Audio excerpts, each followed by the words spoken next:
এই দুনিয়ার পুরো জীবনটা এটা হচ্ছে লালসাময় একটা জীবন, লোভ, মরিচিকা, মায়াজাল।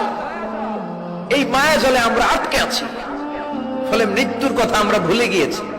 পাগলের মতো ছুটছি, আরো টাকা লাগবে, আরো খ্যাতি লাগবে, আরো যশ লাগবে, আরো দাপট লাগবে। আমার এত টাকা দিয়ে কি হবে? এত সম্পদ দিয়ে কি হবে? এত ব্যস্ততা দিয়ে কি হবে তোমার? স্টপ, থামুন, অনেক হয়েছে। আম্মা থামুন, take a rest, take a breath and think about death. Think that you have to go back to your Lord. একটু বসেন না, একটু ভাবেন যে আমাকে চলে যেতে হবে, চলে যেতে হবে। এই কোলাহল, এই ব্যস্ততা, এগুলো থাকবে, থাকবো না আমি। সাইয়েদনা ওমর ফারুক বলেছেন, মুতু ক্বাবলা আন তামুতু, মরার আগে একবার মরো। হাসিবু ক্বাবলা আন তুহাসাবু আলাইকুম, তোমার হিসাব নেওয়ার আগে তুমি একবার নিজের হিসাবটা করো না। কাগজ বের করে একটু লিখো না কি কি ভালো কাজ করছিলা, যেগুলো দিয়ে নাজাতের ওসিলা হতে পারে। 1 2 3, আর কি কি আকাম কুকাম করছো দেখো না, লিখে দেখো তোমার অবস্থাটা কি। মরার আগে একবার মরো। মরার আগে খাটের মধ্যে শুয়ে শটান করে চোখ বন্ধ করে একবার মরার ভান করে দেখেন কেমন লাগে। চোখটা বন্ধ করেন আর ভাবেন আপনি নাই, কি কি হতে পারে ভাবেন। আপনার ছেলে মেয়েরা কান্না জুড়ে দিবে, আপনার প্রাণের স্ত্রী বিলাপ শুরু করে দিবে, বন্ধু বান্ধবের চিৎকার আর মাতম, স্থানীয় এলাকার মসজিদে ঘোষণা, অমুক এলাকার নিবাসী অমুক ভাই অমুকের ছেলে অমুক দুনিয়ায় নাই। সব আত্মীয়রা চলে আসবে, ফেসবুকে স্ট্যাটাস দেয়া হবে, সবাই সবাইকে জানাবে বিকাল 4টায় অমুক হাই স্কুল ময়দানে আপনার জানাজা। ছুটে আসবে, সবাই ছুটে আসবে আপনাকে শেষ বিদায় দিতে, গুড বাই জানানোর জন্য, আল ওয়াদা, বিদায় জানাতে আসবে সবাই। 4 তাকবীর দিয়ে আপনার জানাজা হবে, অশ্রুসিক্ত জানাজায় আপনার বিদায় হবে। কাঠের খাটিয়ার মধ্যে করে কাঁধে তুলে আপনার কবরে নেওয়া হবে। আগে থেকে খুঁড়ে রাখা কবরটার মধ্যে আপনারে বিছিয়ে দেয়া হবে। বাঁশের কচি দিয়ে তার উপরে মাটির চাপা দিয়ে সব চলে যাবে। ভাবেন না একবার চোখ বন্ধ করে, this is the circle of life, this is the nature of life. এটা সবার হবে, আমার হবে, আপনার হবে।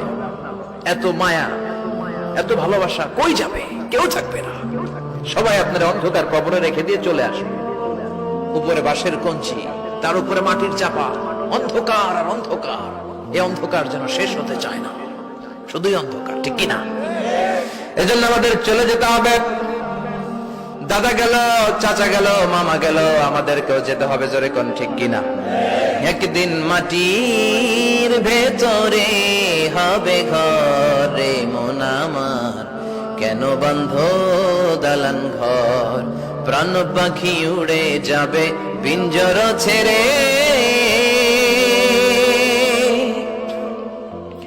ধরা ধামে সবই রবে, তুমি যাবে চলে। বন্ধু বান্ধব যত, মাতা পিতা যারা সুত, সবই হবে তোমার পরে। মন আমার কেন বন্ধ দালান ঘর, একদিন মাটির ভেতরে হবে ঘরে মন আমার, কেন বন্ধ দালান ঘর, ঠিক কিনা? সব পরে থাকবে, চলে যেতে হবে আমাদেরকে। এজন্য আখিরাতের কথা যেন আমাদের স্মরণ হয়। বিশ্বনবী বলতেন, নাহাইতুকুম আন জিয়ারাতিল কুবুর, আমি তোমাদেরকে কবর জিয়ারত করতে আগে নিষেধ করতাম, কিন্তু এখন নিষেধাজ্ঞা প্রত্যাহার করে নিলাম। এখন সব সময় তোমরা কবরের সামনে যাবা আর জিয়ারত করবা। কবরস্থানে জানতো বড়ুয়া কৃষ্ণপুরের এই গ্রামের কবরস্থান আছে কোন দিকে? পূর্ব দিকে আছে, গোখরার জলের ওদিকে। যান আপনারা, একটু যাবেন, একটু গেলে আখিরাতের কথাটা স্মরণ হবে। ওখানে ছোট শিশুরা শুয়ে আছে, কিশোর যুবকরা আছে, আপনার মতো তাগড়া যুবক, মুরব্বীরা আছে। এরা এই এলাকায় থাকতো, এরা আকাশ থেকে নেমে আসে না, এই এলাকার সন্তান, আজ নাই। একটা সার্টেন পিরিয়ড শেষে আপনিও থাকবেন না। This is the nature of life, this is the circle of life. ছোট্ট শিশু হয়ে এসেছিলেন, শৈশব, কৈশোর, যৌবন, প্রৌঢ়ত্ব। আগে ছিলেন সিঙ্গেল, বিয়ে করে হয়ে গেলেন ডবল। এরপরে আল্লাহ আপনাকে একটা মেয়ে দিল, এরপরে মেয়েকে বিয়ে দিয়ে শ্বশুর হলেন, এরপরে ওই মেয়ের ঘরে সন্তান হতে নানা হলেন। আর কতদিন? অনেক দিন হলো তো, অনেক লম্বা সময় পেয়েছেন আপনি। Think about death. এবার যাওয়ার কথা ভাবেন, আখিরাতের সামানের কথা ভাবেন, ফিরে যেতে হবে। কি শক্তিশালী যুবক, বার্ধক্য চলে আসলে লাঠি ছাড়া চলতে পারে না। কুচকুচে কালো দাড়ি সাদা হয়ে যায়, দাড়ির শুভ্রতা, বয়সের ভার, রং ধরা যৌবন জং ধরে শেষ, ঠিক কিনা? This is the circle of life.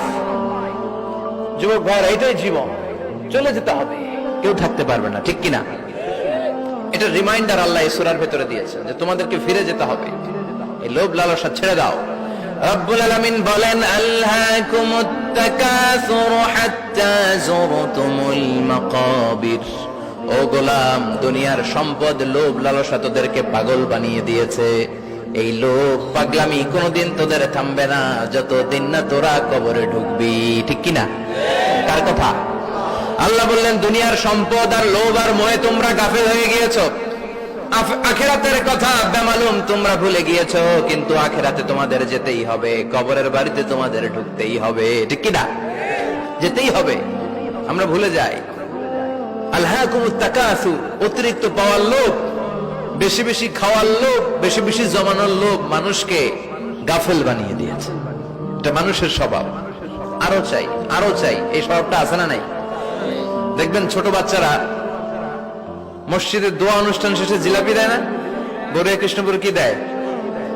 আগে বাতাসা দিত না, এখন কি দেয়? জিলাপি দেয়, মিষ্টি দেয়। তো মসজিদের 2-3 গেট থেকে যদি দেয়, ছোট বাচ্চারা দেখবেন এদিক দিয়ে কয়েকটা নিয়ে আবার ওই গেটে লাইন ধরে।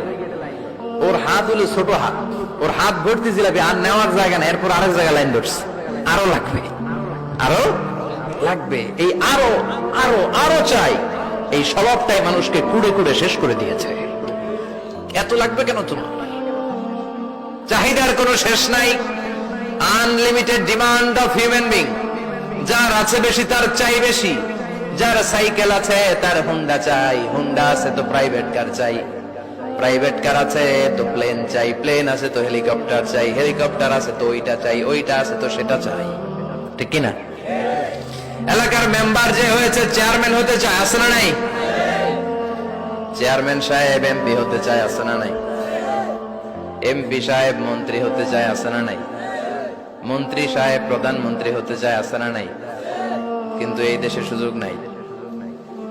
কথা কন, এই দেশে প্রধানমন্ত্রী সিলেক্টেড, 2-3 জনের বাইরে কেউ প্রধানমন্ত্রী হতে পারবি না, ঠিক কিনা? আমার এই জীবনে তো আমি 2-3 জনই দেখলাম। বেগম খালেদা জিয়া, মাননীয় প্রধানমন্ত্রী শেখ হাসিনার ছোট্টবেলা দেখেছি এরশাদকে, আমরা তখন ছোট।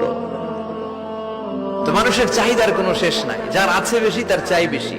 এজন্য বিষ্ণু বলেছেন, উনজুরু ইলা মান হুয়া আসফালা মিন, তোমার চেয়ে যে খারাপ আছে ওর দিকে তাকাও। ওয়ালা তানজুর মান হুয়া আ'লা মিন, তোমার চেয়ে যে ভালো আছে ওর দিকে তাকাও না, তোমার চেয়ে যে খারাপ অবস্থানে আছে ওর দিকে তাকাও। অনেকে নিজের অবস্থান নিয়ে সুখী না, এরকম আছে না নাই? আল্লাহ আমার এটা দিল না রে, ওইটা দিল না রে, পাইলাম না রে, কিচ্ছু হয় না, কি করব জীবন, হতাশ। আসলে আছে কিন্তু অনেক, কিন্তু শুকরিয়া নাই, টাকা, ঠিক কিনা? নিজের অবস্থান নিয়ে সুখী না, কিন্তু অনেক লোক আছে তারা আপনার অবস্থানে পৌঁছতে চায়। তাদের দিকে তাকিয়ে দেখেন, আপনি যে অবস্থানে আছেন এই অবস্থানে পৌঁছাটা অনেকের কাছে স্বপ্ন। তারা প্রতিনিয়ত সংগ্রাম আর স্ট্রাগল করে যাচ্ছে আপনার অবস্থানে পৌঁছতে, আর আপনি এটা নিয়ে সন্তুষ্ট না। শেখ সাদির নাম শুনেছেন? বালাগাল উলা কাশাফাত দুজা, এই কবিতাটা রচয়িতা, ইরানের বিখ্যাত এক কবি। উনি একবার আর্থিক সমস্যার মধ্যে দিয়ে সময় কাটাচ্ছেন, টাকা নাই, পয়সা নাই, পায়ে দেওয়ার মতো জুতা নাই। উনি খুব দুঃখ পেলেন, হায় রে, আমি ইরানের এত বড় কবি, আমার পায়ে দেওয়ার মতো জুতা নাই। দুঃখ ভরা মন নিয়ে রাস্তায় হাঁটতে বেরোলেন। হাঁটতে হাঁটতে হঠাৎ দেখলেন একটা লোক শুয়ে শুয়ে কাঁদছে, ওই লোকটার 2টা পাই নাই, পাই নাই। উনি সেজদায় পড়ে গেলেন, আল্লাহর কাছে ক্ষমা চাইলেন, আল্লাহ অনেক দিয়েছো, শুকর আলহামদুলিল্লাহ। এজন্য যেই পরিস্থিতিতেই থাকি না কেন আমরা কি পড়বো? জোরে বলেন, কি পড়বো? এজন্য কানাতু মিনাল ইসলাম, অল্পে তুষ্ট থাকার নাম হলো ইসলাম। সম্পদ লাগবে কিন্তু সম্পদের পাহাড় লাগবে না, ঠিক কিনা? অল্প খান, অল্প পড়েন, অল্প জামান, অল্পের ভেতরে বরকত ঢুকাইয়া দিছে কে? দেখবেন যাদের সম্পদ অল্প তারা সুখী বেশি। জরিপে এটা দেখা গিয়েছে, অনেক সার্ভেতে এটা এসেছে, যারা সম্পদশালী এরা দুঃখী বেশি, এদের দুঃখ বেশি, টেনশন বেশি। খুব স্বাভাবিক, টাকা যার বেশি রোগ তার বেশি, টাকা যার বেশি টেনশন তার বেশি, টাকা যার বেশি ঘরে শান্তি তার কম। আছে না নাই? ঘরের ভেতরে অশান্তি, ছেলে কথা শোনে না, ছেলে টানে গাঞ্জা, মেয়ে করে পরকিয়া, আছে না নাই? স্ত্রী কথা শোনে না, ভালোবাসা নাই, ঘরটা জাহান্নামের টুকরা, রোগ বালাই, এক একটা হসপিটাল বিল পরিশোধ করতে মাসে 5 লাখ 10 লাখ, আছে না নাই? কিছু খেতে পারে না, ডাক্তার একেবারে ডায়েট মেনু বেঁধে দিয়েছে, ডায়েট, ভেরি ডায়েট মেনু, এটা এটা এটা এটা কিছুই খাবেন না, শুধু গরু খাবেন না, খাসি খাবেন না, চিংড়ি খাবেন না, খালি ঘাস খাবেন, ইচ্ছে মতো ঘাস খাবেন, মানে ঘাস জাতীয় যত আইটেম আছে সব খাবেন, শাক খাবেন, সবজি খাবেন, সালাদ খাবেন, গরু, চিংড়ি, মুরগি, গোশত, ইলিশ কিছু খেতে পারে না। তাহলে রোগ বেশি, খাওয়ার মজা নাই, ঘরে সাংসারিক শান্তি নাই, খালি ব্যারাম আর ব্যারাম, ঠিক কিনা? কিন্তু সম্পদের পাহাড় গড়েছে। আর অল্প যারা খায়, অল্প পড়ে, রিক্সাওয়ালা, কুলিওয়ালা, অল্প বেতনের চাকরি, কিন্তু হক হালালি মেনে চলে, দেখবেন শান্তি আছে অনেক। হ্যাঁ, বাসা ভাড়া দেয়, ফ্যামিলি চালায়, বাচ্চাদের স্কুল বিল, এরপরও মাস শেষে 1-2 হাজার টাকা হাতে থেকে যায়। আর ওর প্রতি মাসে 10 কোটি টাকা ইনকাম, তারপরও ব্যাংকের ঋণ আছে না নাই? সুখ কারে বলে? কিভাবে আপনি সুখকে ডিফাইন করবেন? সুখ তো টাকায় কিনা যায় না, শান্তি টাকা দিয়ে হয় না, শান্তি দেওয়ার মালিককে। শান্তি আছে অল্প খেয়ে শুকর করার মধ্যে, শান্তি আছে আলহামদুলিল্লাহর মধ্যে, চিল্লায় বলেন ঠিক কিনা? এজন্য অল্প খাবো, অল্প পড়বো, অল্প জামাবো, অল্পের ভেতরে বরকত দিয়েছে কে? দেখেন ধনী ভাইরা খেতে পারে না, কিন্তু রিক্সাওয়ালার কি সমস্যা হয়? রিক্সাওয়ালারা সব খেতে পারে, কুলিওয়ালা, দিন মজুর, এরা একেবারে স্লিম সুঠাম দেহি, মেদহীন পেট, পেটে কোনো মেদ নাই, ভুড়ি নাই। আর কোটিপতিদের মেদ আছে না নাই? এত বড় বড় পেট, ঠিক কিনা? আমাদেরও পেট আছে, তবে হালাল পেট, এটা হারাম টাকা দিয়ে এই ভুড়ি বানাই নাই আমরা, ছেলে বলেন ঠিক কিনা? রিক্সাওয়ালা, কুলিওয়ালা নিজেও নামাজ পড়ে, বউ নামাজ পড়ে, বাচ্চাটাও নামাজ পড়ে, রিক্সা চালায় আর জিকির করে লা ইলাহা,